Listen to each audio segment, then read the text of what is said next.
Hey folks, Jim Thomas here, Fitness Management and Consulting. I appreciate you being here at the channel today. For those of you that have not yet done so, please hit that subscribe button, hit that like button, and also the links below. Be sure to check them out. Lots of opportunities there to help you grow, help you develop your business. And in addition to that, we are still offering a complimentary 45-minute strategy session. Those are kind of offered as they're available. So click the link, and if it's available, complete the information, and I look forward to chatting with you real soon.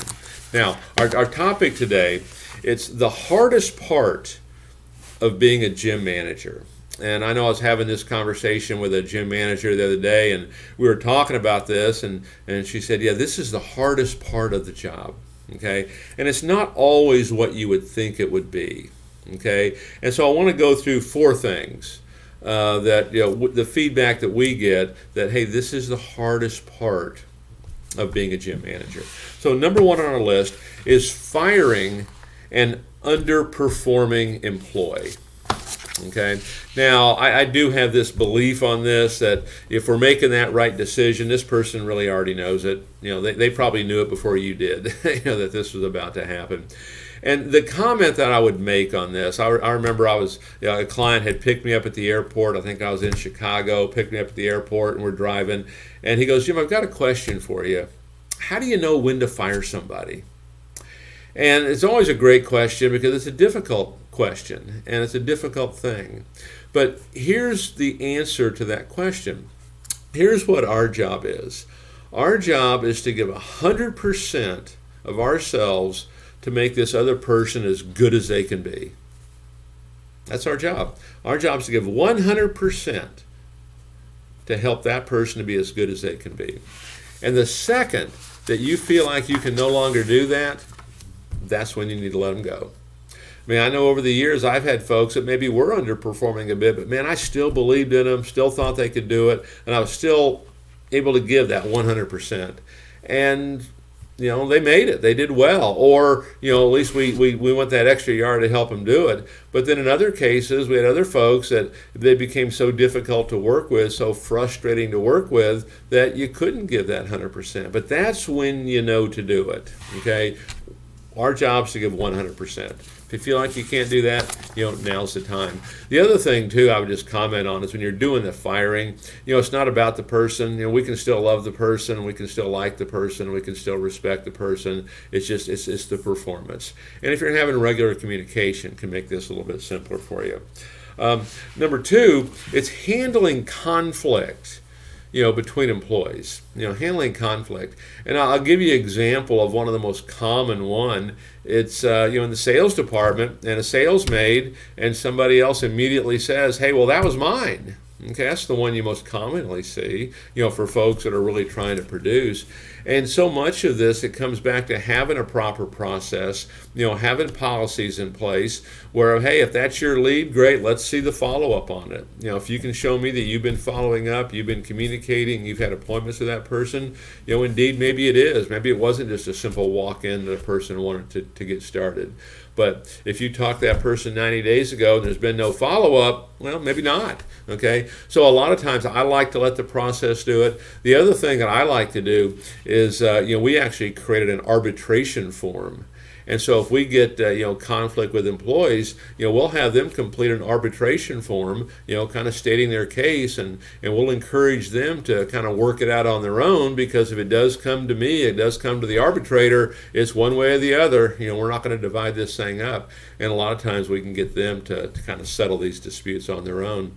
And if it gets to be too much, I mean, if you're talking a top flight employee, top flight manager, salesperson, or someone who's struggling, you might go back to number one there, firing an underperforming employee on that.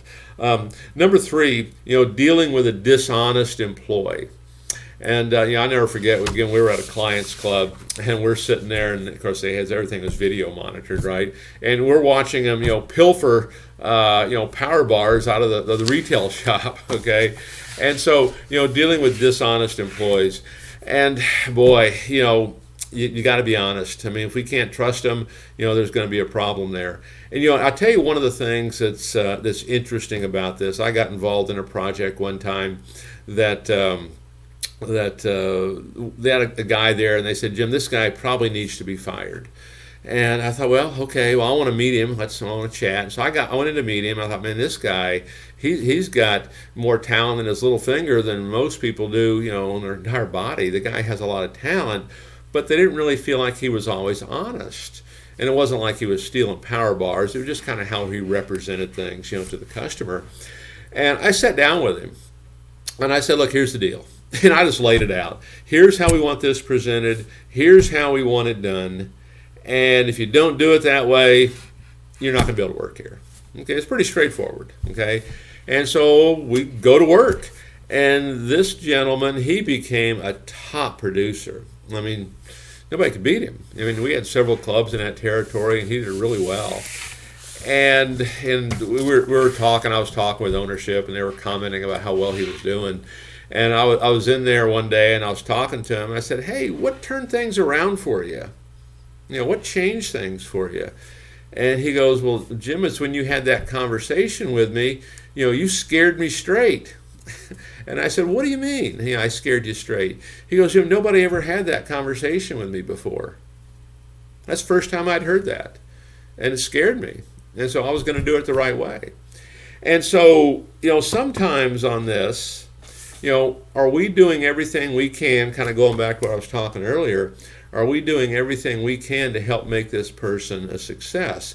Because one of the realities of really all of this is that our silence is acceptance. We might be angry and frustrated and everything else in the back end, but unless we're sitting down and communicating what needs to happen and the consequences of action or lack of action on that, and communicating that, if we're not doing that, in a manner of speaking, we're giving the person permission to do it. So let's make sure it's not coming back on us. Now, lastly on here, the hardest part of being a gym manager is persuading an employee to stay. Persuading an employee to stay. And I'll tell you a quick little story here in a second on this, but in general terms, we want to treat them so well. We want to train them so well that they are qualified to go work other places and maybe even make more money.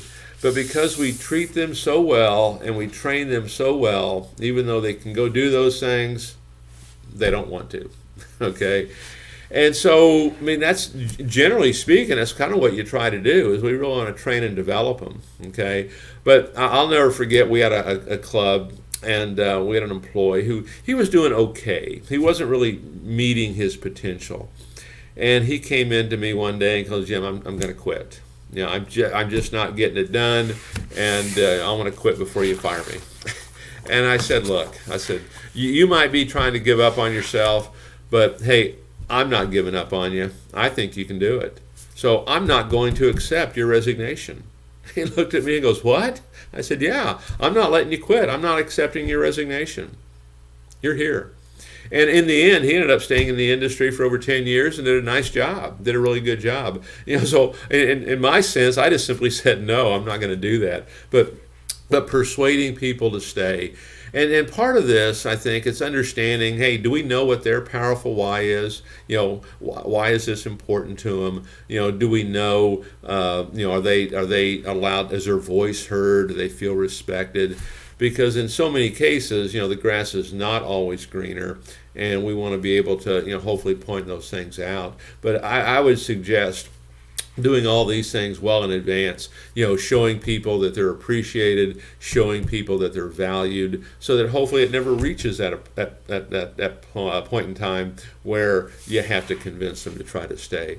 But if you do and you really like them and they leave, to me, if I like them, I stay after them. I continue to follow up. It's no different than, a sales lead. I'm going to stay after it until eventually I get them to return, because, if we do it right, it's a small circle. Things start the way of coming back around. So those are some of the hardest parts of being a gym manager, information that I receive and speaking with clients on a daily, weekly, monthly basis. Hopefully this information was beneficial to you, and you can kind of take a look at that and say, well, yeah, I can kind of see me in there, and yeah, there are some ways that I could potentially handle this. Because sometimes we think that it's all us, and it's not always us. This is just kind of the life of operating a business and operating it inside of a gym environment. So hope this information was beneficial for you. If you like the information, hey, click that like button. We appreciate it. It helps the algorithms, helps us spread the word to more folks that could use some help. Again, if you've not subscribed, please hit that subscribe button above, and then check the links below, for additional opportunities and specials and things that can help you grow your business. Again, my name is Jim Thomas. Hope you all have a great day.